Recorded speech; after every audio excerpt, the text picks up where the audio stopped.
सध्या एकूण वाघांची संख्या किती आहे? तर भारतामध्ये टोटल वाघ 3682 वाघ इतके आहेत बघा. 3682 वाघ आहे बघा. महाराष्ट्र राज्यामध्ये टोटल वाघ किती आहेत? तर 444 लक्षात ठेवायचं आहे बघा. 444 वाघ इतके आहेत. देशामध्ये सर्वाधिक वाघाची संख्या कोणत्या राज्यामध्ये? तर मध्य प्रदेशमध्ये सर्वात जास्त या ठिकाणी वाघ आहेत बघा. 785 वाघ आहेत बघा. डेव्हिस कप टेनिस 2024 आहे कोणत्या राज्याने जिंकला? तर इटली या राज्याने जिंकला. लक्षात ठेवायचं आहे. इटली या देशाने जिंकलेला आहे. हेमंत सोरेन यांची कोणत्या राज्याच्या मुख्यमंत्रीपदी निवड झाली आहे? तर झारखंड या ठिकाणी आपलं करेक्ट आन्सर आहे बघा.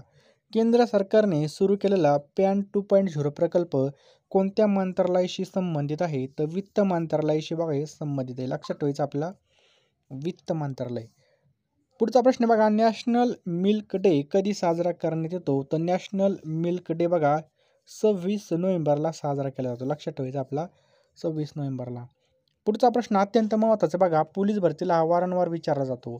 तर महाराष्ट्राच्या पोलीस महासंचालकपदी पुन्हा एकदा कोणाची नियुक्ती करण्यात आली आहे? तर महाराष्ट्राच्या पोलीस महासंचालकपदी रश्मी शुक्ला यांची या ठिकाणी बघा नियुक्ती करण्यात आली. लक्षात ठेवा रश्मी शुक्ला यांची नियुक्ती केली आहे. पुढचा प्रश्न आहे बघा. कैलाश मकवाना यांची कोणत्या राज्याच्या पोलीस महासंचालक